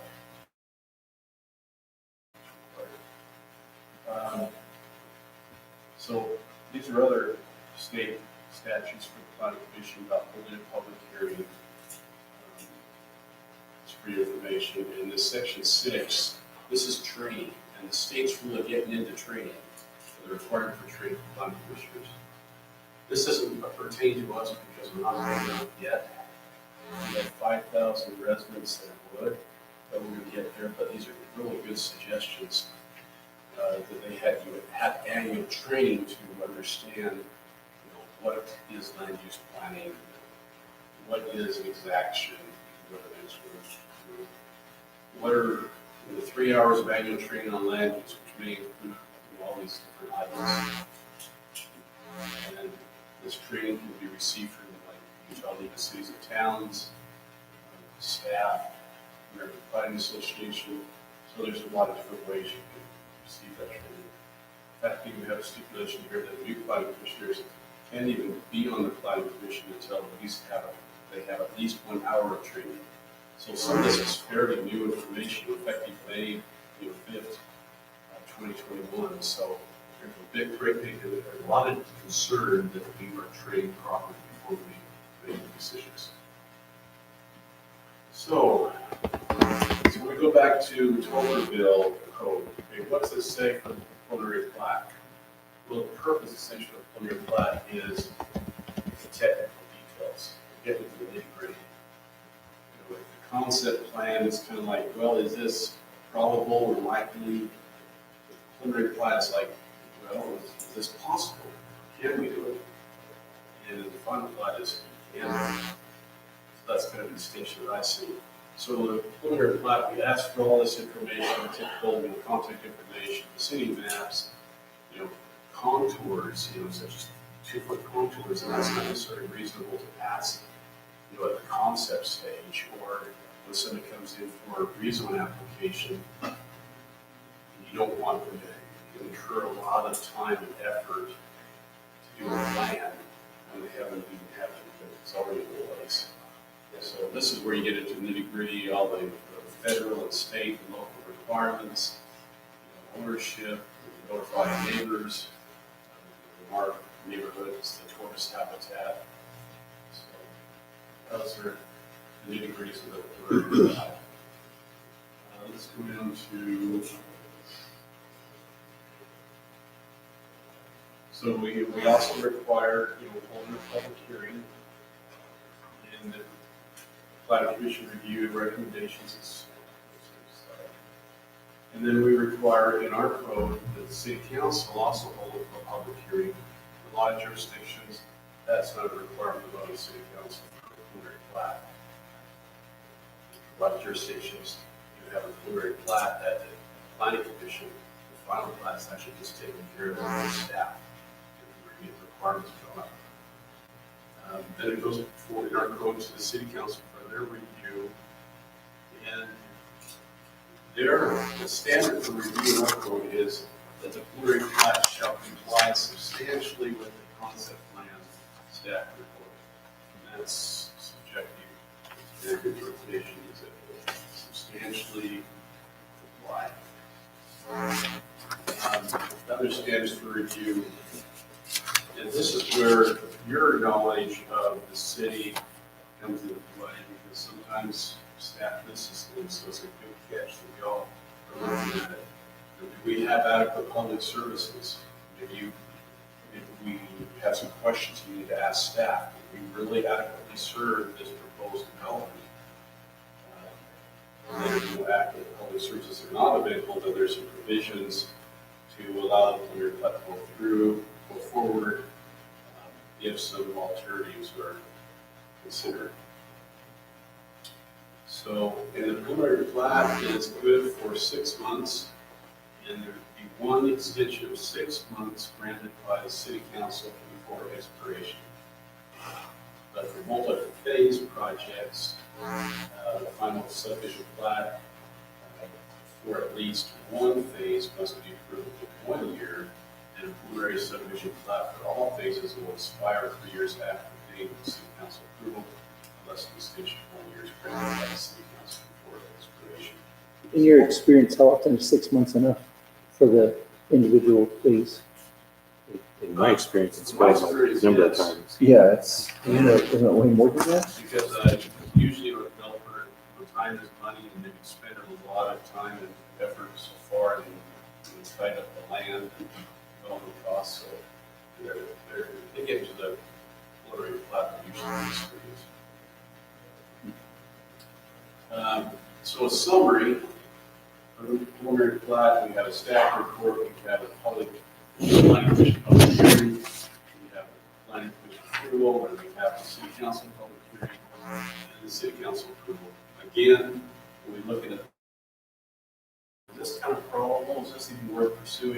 question you're asking yourselves.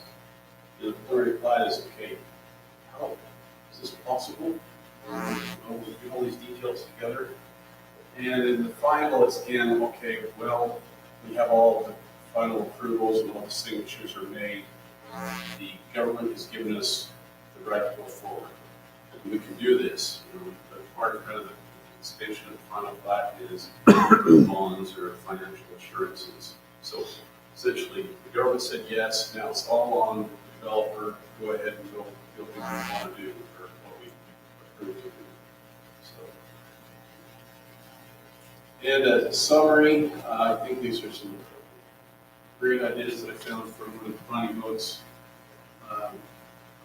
As an administrative body,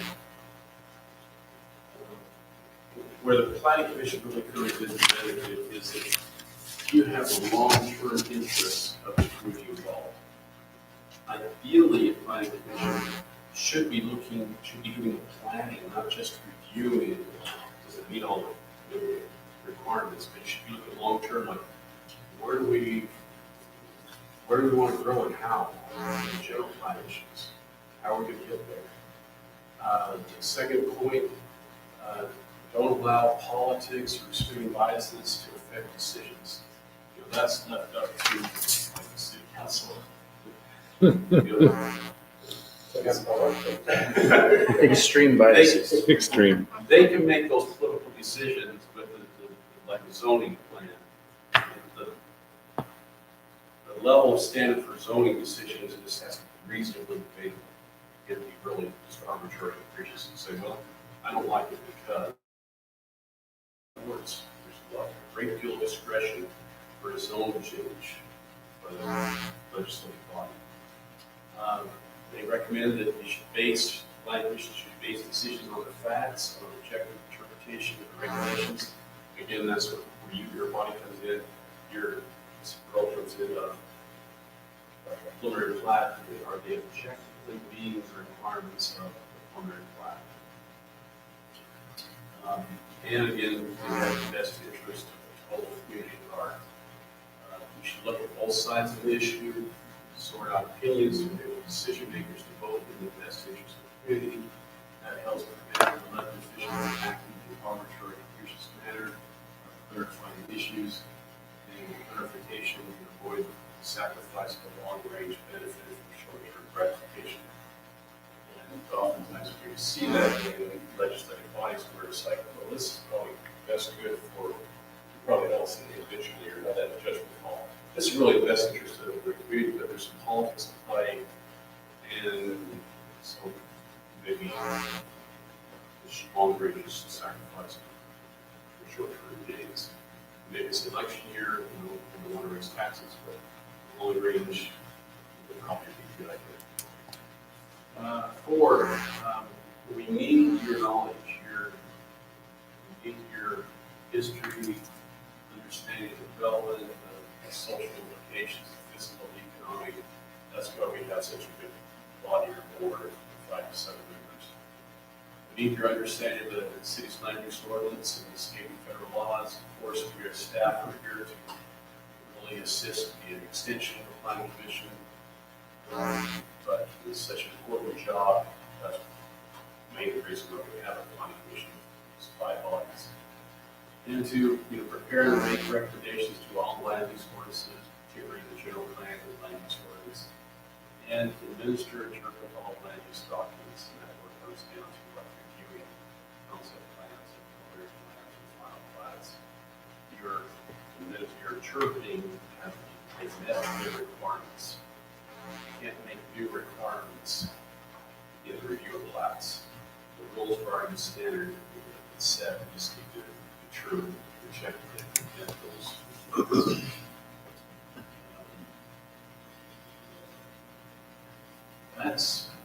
That's all that I have. Do you have any questions?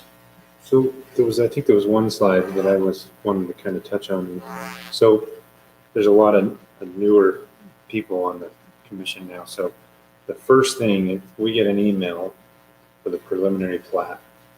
And so kind of the direction that I'd like to see us go is like, what's the first 10 things that we should all be looking at? You know, so when, and I think it was on, I think it's that one there. So this is what our scope of what we should be doing is that we pull up our code and we go through exactly. I would say probably the first thing would be, does it substantially comply with the concept plan? Because the concept, there can be some changes from concept to an idea, but we've probably all been in a situation where, well, this concept is approved, but this preliminary is a lot different. Maybe we should go back and say, well, we need to review the concept again and see if we like this or whether we might be working. So Does the master plan take into account here at this point in time? General. it always should, The general plan? yeah. And, That's what you meant by concept plan? no, You meant this, their preliminary plan is their concept. yeah. That doesn't match with our master plan. Yeah, the master plan, if somebody comes to me and says, you know, what do you think about this idea? The first place I go is the general plan. Well, or maybe the current zoning, the current land use ordinance, and say, well, looks like you might probably, if you do this in the current ordinances, the current zoning, if you can, what does the general plan call for the future zoning? See how probable that is.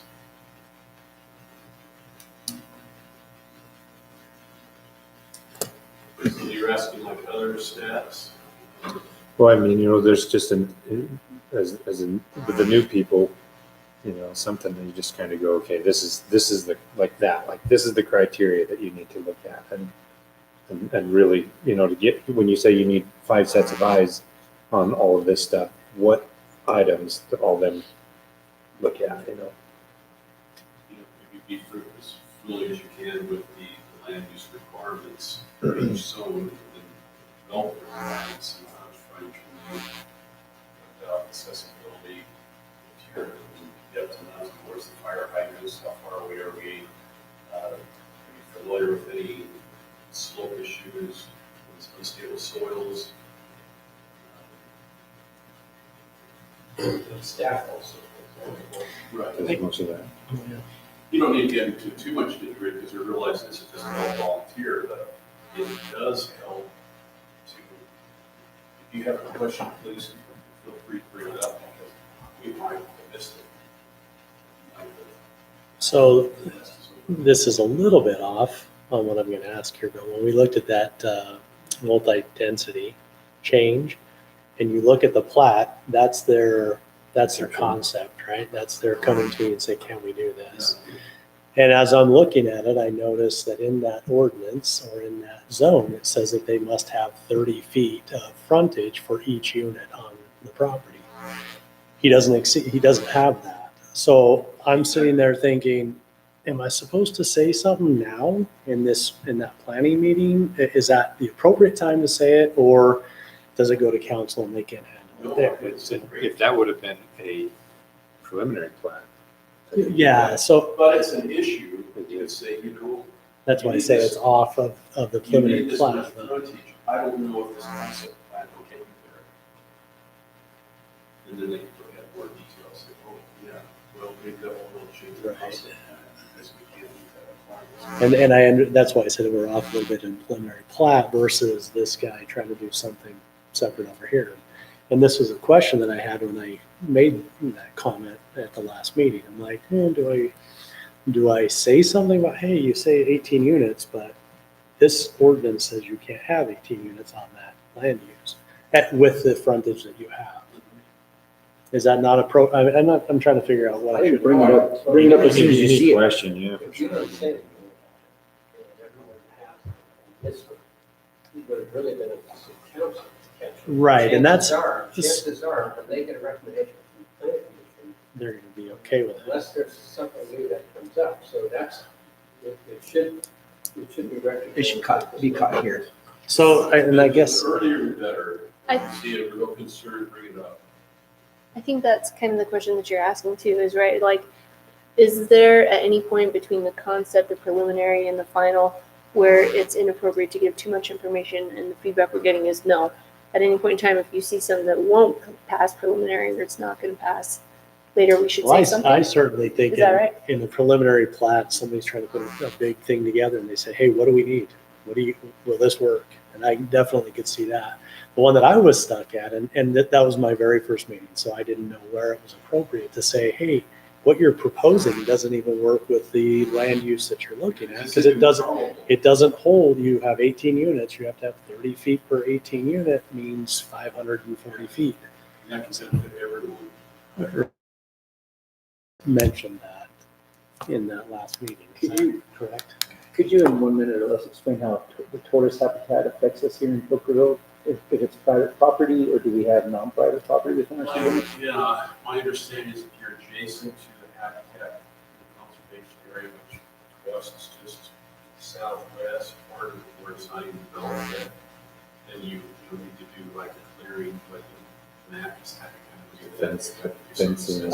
Even if it's private property, you still have to, it's on the border between, Yeah, there's a lot. But it's still in of Tocqueville? regulation You get to endangered species. It's that area that's on Cookie Island, Oh, generally. Little Since Babylon that's area. next door to other habitat, but you have to have a survey done. In order to do the survey, it's like $200 per acre to do the survey. Some areas are required to have it, and other areas aren't. So anything on the west side is possible, stuff that's on this side, not. When you say west side. West side of the. Of the hill. West side thing where we have things that are already developed. So if you've got homes, so west side of the creek, how's that? Is that an easier way of saying the west side? So the past, Undeveloped that's. west side. Out by Devil's Hole. Survey about any developments that's on the other side of Ash Creek. It's not very far out there before you have to have that. I mean, if Matt Blue and that project is having to do tortoise habitat, yeah, you better do it. I mean, So, I've heard so have you individuals checked that with found tortoises in their backyard right here in town. And I said, you've never seen a tortoise in your backyard. Because you don't want to ever see a tortoise in your backyard. Exactly. So I have one question, and I sent Joey a message on his phone, and asked him to ask you, but I don't think he saw the message. And that's to talk about public input, basing your decision on public input, which is not how decisions will be made. They're to be made based on the code and on the zoning. We have to follow the ordinance. Yeah, We have had exactly. a number of decisions made in planning commission in recent, months, not months, maybe in the last year, but said, oh, I don't like it, I don't want this across the house, the street from me, and so the commission member voted based on that, and which is not how you make a vote. I mean, yeah, you may not like the project, but if you can't decide whether it meets the conditions or it doesn't meet the conditions, whether you like the project or you don't. If the zoning, if the ordinance and everything else lines up, then that's what stands, not your personal feelings and not the personal feelings of the public. Oh, I moved here because I want to live in a bedroom community. Now it's no longer going to be a bedroom community if we do this. Well, make a decision. The time for the public to really speak up and be involved is with the general plan. Yeah, but nobody shows up for general plan stuff, so anyway. That's when we really get the public's input, the general plan and zoning. And so, But if you make decisions based on public input, based solely on public input, that's where you end up in lawsuits. And Tocqueville's already had one or two of those that have nearly been for the city. Thank you. so another comment too is most of the time when we get the preliminary plat sent to us for our review, it has the staff recommendations and the standard per review in there, usually when you guys send them out. So we kind of have a template most of the time to go through that and start picking through the criteria at that point. So, So, because I'm a new guy, and you say, when we get this coming to us, we're going to look at the land use, we're going to look at, does it fit that area in the current zoning? And then we're looking at right-of-ways, distances. Is that what you're saying that you would want to, us to do? That's kind of what we're supposed to do on the preliminary plat. The staff usually says it meets all requirements of that, and we just kind of double check that. But we'll just take the code, and right in the code, it'll say standard for review for conceptual plan, preliminary plat, final plat, and we just go through that in that way. So, And that's usually published instead of us having to really chase through the code. It's usually put it in the staff comments for that. The one thing with preliminary plats that I think that would be a really big thing for us is that we make some kind of a time, we don't want them 2 days prior to our meeting on a Monday night. That's usually we get a Monday and we have a meeting on Wednesday. Because there's a lot more information in a preliminary than a final. The preliminary is really where a lot of the work is, I think. And I know that's been brought up a few times before, and no one's really enforced it and said that, but I think that from the time it leaves staff, they have 7 days to go and review that on their portion of their plans from each electrical, sewer, water, power, all that, and then it comes back, and then you put your review back, It's and then usually the standard is at least give 2 weeks. 2 weeks, so. For staff. Into, And so ideally, I would love to give the planning commission a week yeah. to do a preliminary plat. Not 2 days. So that would be another good thing, because then we could get more questions answered in a more, I don't know if you've had this happen, but one thing I would really suggest that we implement is that if a name is chosen, the concept is that same name throughout. Otherwise, it's a little thing that Yep. becomes a county nightmare if you have 2 different names for the same project. You have one concept, you have another preliminary. It's like, you gotta choose one name to go with it. seen that a couple times, actually. So I have a question that's kind of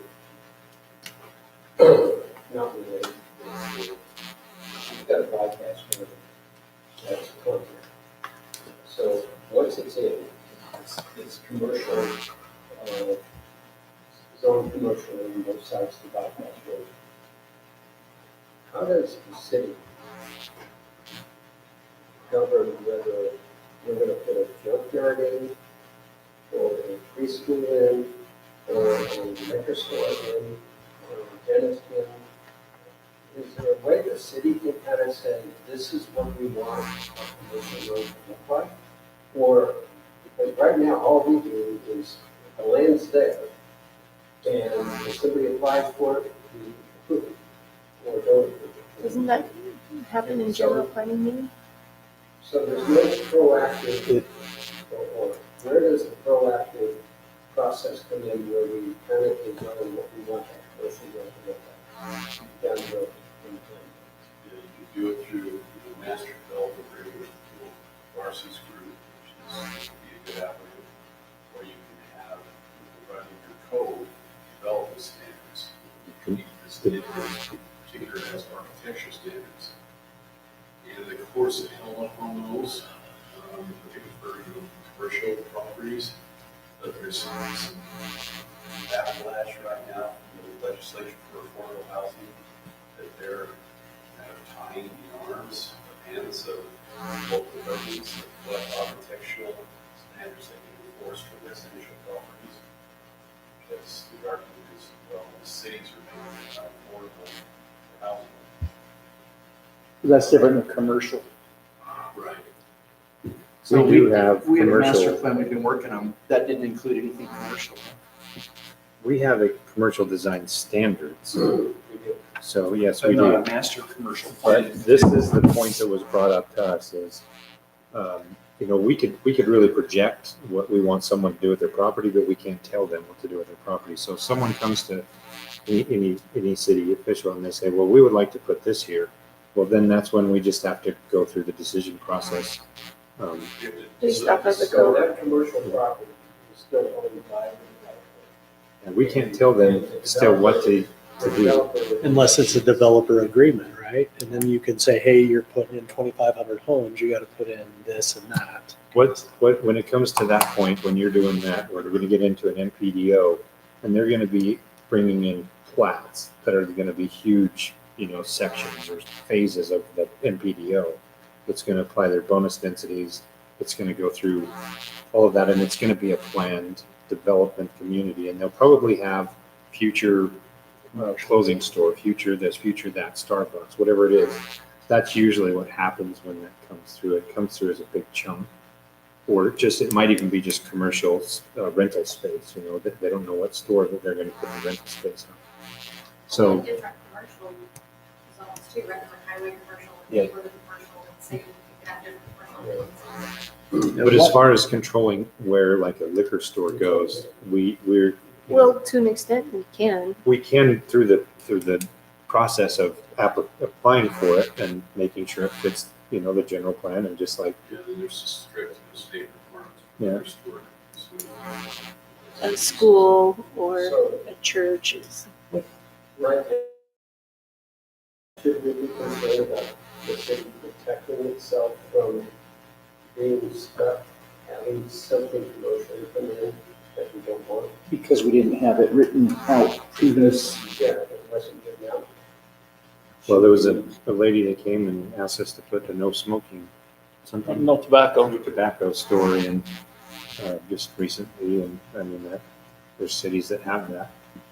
So I mean that's definitely something that Be like a smoke shop. yeah. Yeah, you can control it, I went to somebody from West Valley, and they said, I wish we would have done this when we were small. They said they wish they would have done one for vape shops or tobacco shops, that say you can have one per 10,000 residents. And then that would, so you can do some things to limit it. See, now they don't have a limit, there's like one in every corner, and I wish we could go back in time and put some sort of limit on that. Yeah, that's why that, in St. George, that's why that sex shop had to close, because it was so close to the schools, and they had that written in the ordinance too. Right. So Lisa, and so that's my question. Is there something that we should be doing now to protect the property from turning into something we don't want to do? Look at that. Or ideally, it should already be Because there. the ordinances can be written of, this is what we want. If it's not listed, it's not allowed.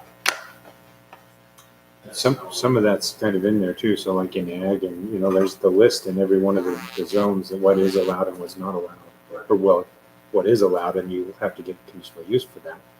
So The there's state's trying to get away from this issue. Subjectivity. Yeah, there's more lawsuits that are involved, so the reality is we probably all know so much. How to do Or who you know, which is how the subjectivity problem comes in. So if somebody, if it's in the city council's arena, or the planning commission, or the staff, who's supposed to, who would get started with this? I think it's really good that you're nominating yourself for a lot of these things. I mean, it just seems like you had this happen. He's got a passion He already does. for it. He's like, He's I'm already ready. thinking in that way. It's a small town still, but ideally, there should be some pretty good separation between the planning commission and the city council. You wear your legislative hat, you wear your administrative hat. It's generally advised that a member, some municipalities have a member of the city council that's also on the city member of the planning commission.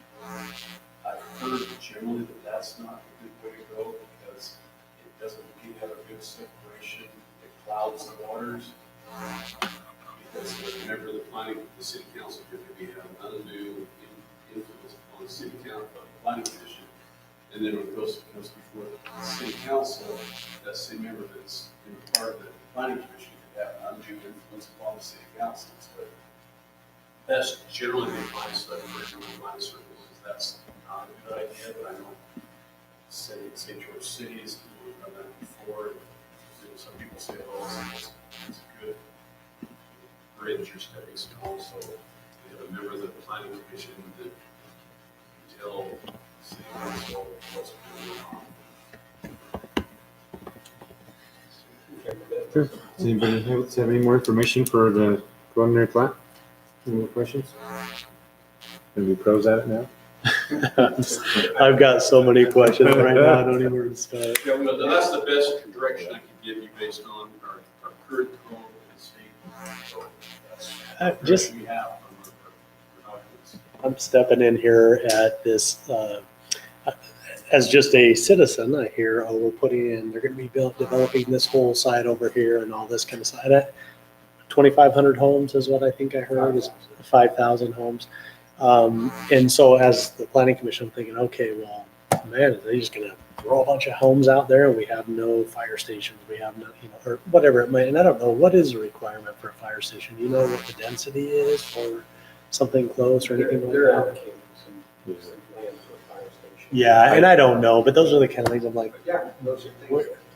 So the thing you have The city's to, entered into a kind of a development agreement with. right, with that's, Starks, right? well, there's, just because we're gonna be dealing with that a little bit. There's one agreement that's in place and it basically says for the number of acres they have, they can build X number of houses.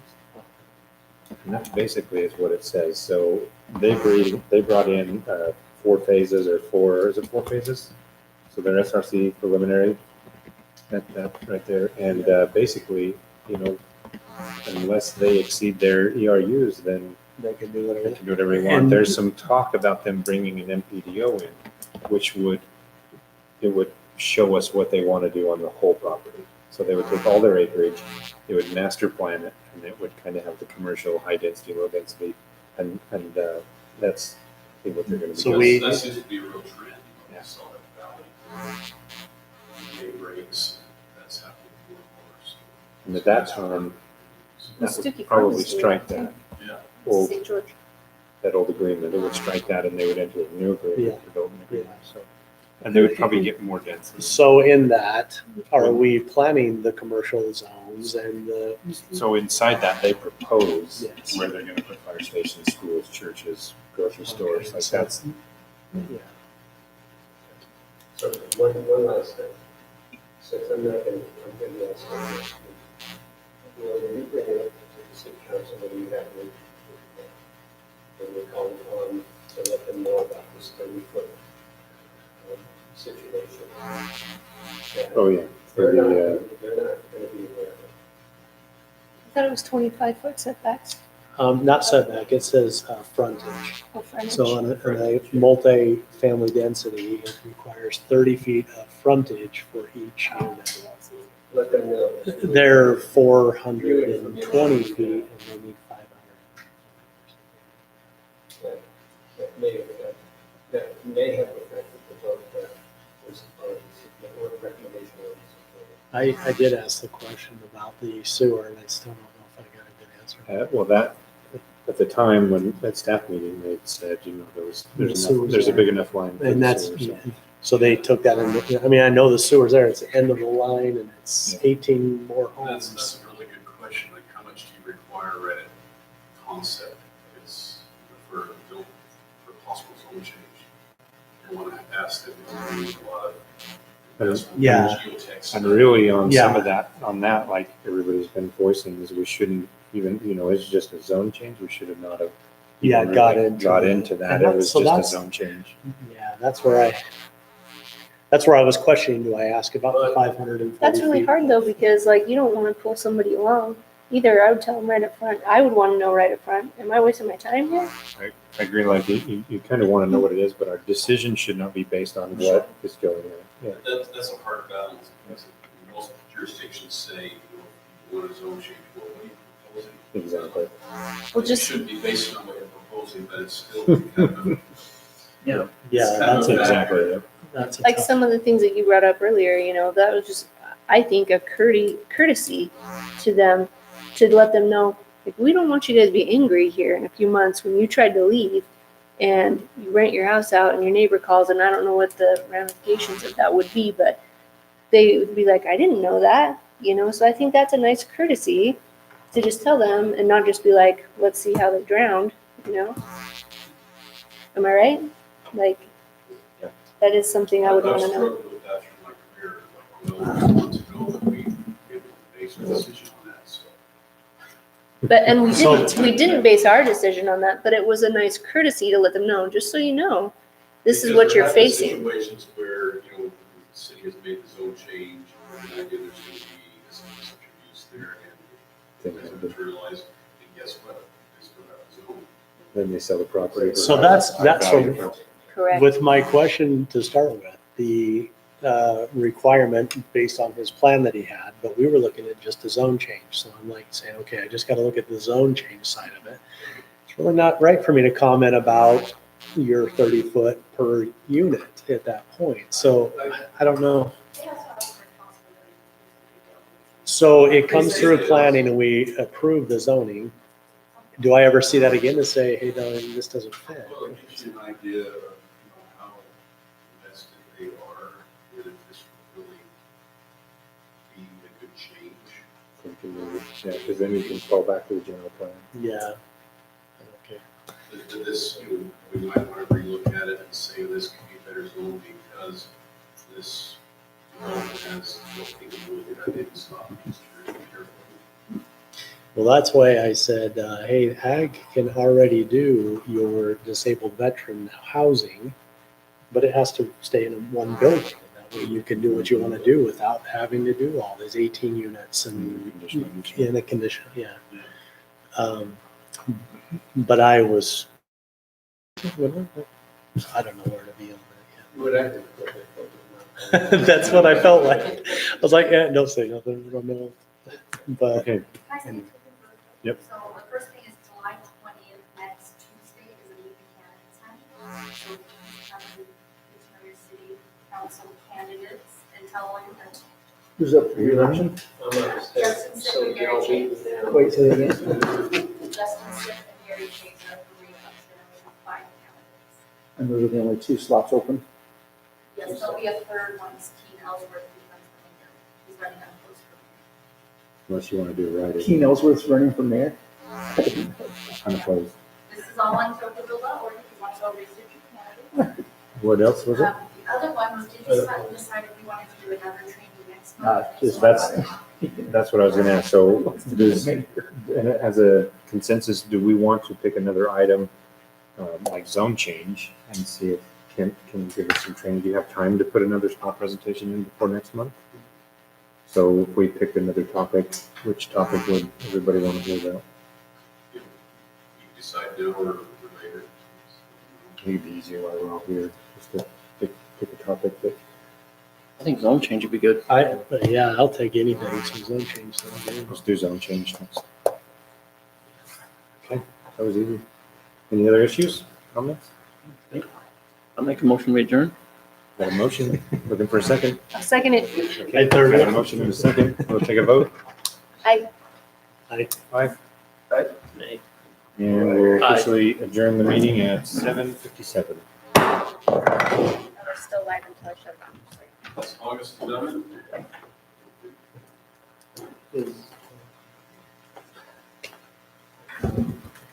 thank you for your patience in my presentation.